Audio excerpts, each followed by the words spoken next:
One or two of my teachers are here, and I'd like to thank them, of course. Aren't those people important in our lives?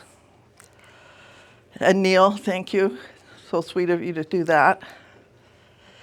And I would like to thank my family who've always helped me in this endeavor, like from day one in Gallery Vertigo. My husband was down on his hands and knees putting down flooring and has probably transported a ton or more of artwork in his day. So, and the rest of my family's been there too. So thank you. And this is my little granddaughter's very first art opening. So thank you. So I thought, because it's the 25th anniversary, I'd talk a little bit about the beginning of Gallery Vertigo. We started out, how many years ago? 25 years ago. And we started meeting in pubs and cafes, and we were just a discussion group at that point. And of course, the discussion eventually came around to, when are we going to put some art on the walls? So we started looking and did just 3 or 4 shows, I think, in vacant storefronts and places like that. And the last one we did was a show called Blue. And we did it in the Winnipeg Union Bank building. And we were sitting there and thinking, well, I was thinking, I started doodling, and I drew a picture of the gallery and divided it to see how many studios could we fit in there. And then I did, in my terrible math, figured out how much could we charge each artist and make the rent. And so as it turned out, we had 10 people, and we charged $50 each. And that's how cheap the rent was back then. And plus, we expected them to spend at least one day in the gallery showing people around. And that's how it started. And just to talk about Blue just for a second, because it was one of our best ever shows, I felt. The theme was just simply blue. I didn't really believe in themes. I liked something that would include everybody, abstract artists and figurative artists. And so we just chose a color, and blue was the first color. And just to let the city know we were here, we dangled lines of blue laundry all the way around the Winnipeg Union Bank on the outside of the building, and caused a big ruckus and got lots of complaints to City Hall, so we were very pleased. So that's how it began. And then I should mention the NOAA, which is the North Okanagan Artists Alternative, that came out of that discussion group too. And with the exhibitions, we started selling memberships to the NOAA to cover costs. And within a month or two, we were up to about 125 members. And so we had a little cash just to start things off. However, it was not enough really to keep it afloat. So we immediately started thinking, well, we have to fundraise. And we did. And I also had some faithful people who would just show up out of nowhere with their checkbook in their hand and say, Judith, how much money do you need to keep this open this month? And write me a check. So it really was the result of a really supportive community. So that's how we got there. And I've had people ask me, well, weren't you afraid to start a gallery? And I thought, hell yeah, I was afraid. What did I know? I had a little bit of experience teaching and working in other galleries, but really I didn't have half the knowledge I needed. And I suddenly realized I don't really need to know everything. I have so many friends who are so talented that this is going to work. All I have to do is pick up the phone and say, help.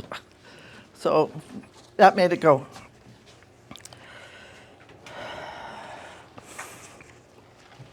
So just briefly about my show, it's called Some of These Days. And I searched for a title that would just be open-ended. And I don't know if many of you might recognize Some of These Days as an old jazz standard and sung by Sophie Tucker. And so in a lot of the work, you'll find the titles reference music, and that's because music is definitely part of my process. I always have music on when I'm creating.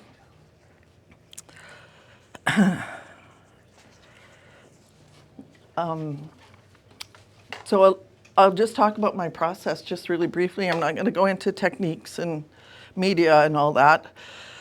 But you're welcome to ask me afterwards if you're curious about something. So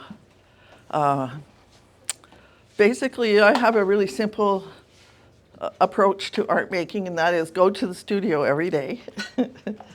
And whether it's for half an hour or 6 hours, whatever I happen to have. It took me a long time to learn that I could make art in half an hour. I didn't need to have a whole day. It took, for a long time when I first left school, I thought, I could never find a whole day to go in the studio and not come out. It just never happened. And then I suddenly realized, well, no, you can do that in 20 minutes.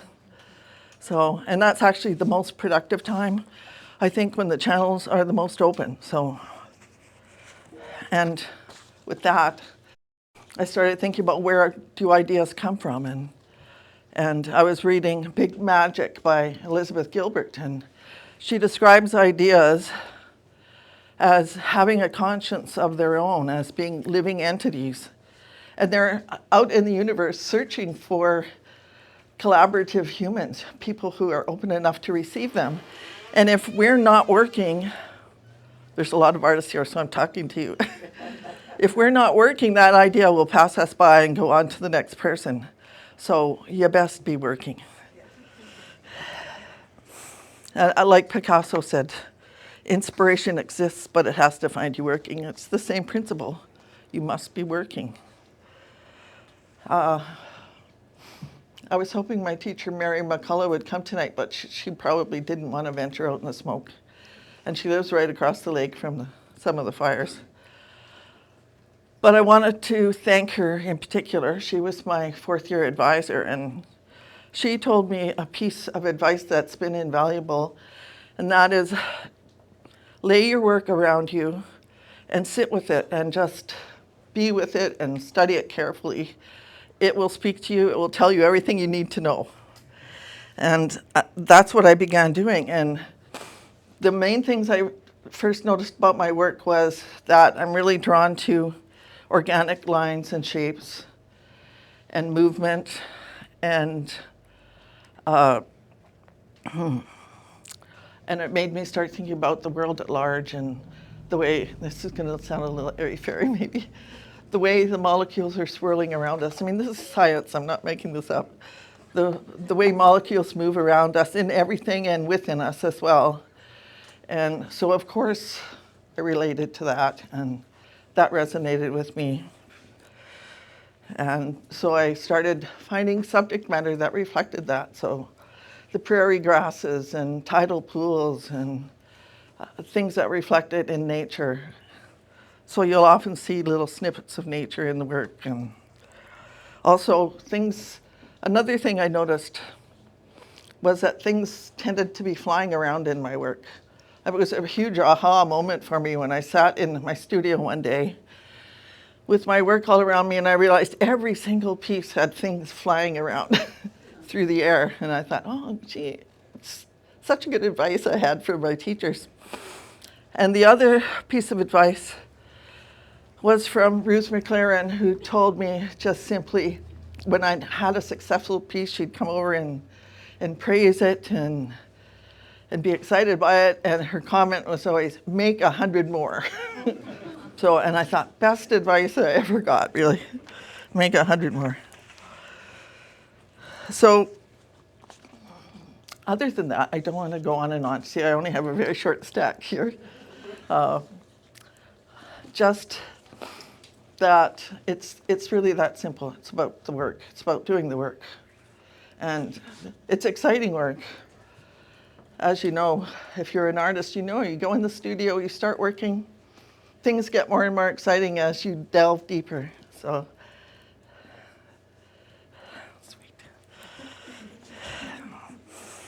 And I just wanted to end with this little, I'm sure you're familiar with it. It's a Mary Oliver poem.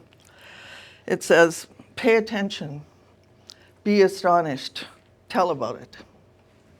Thank you.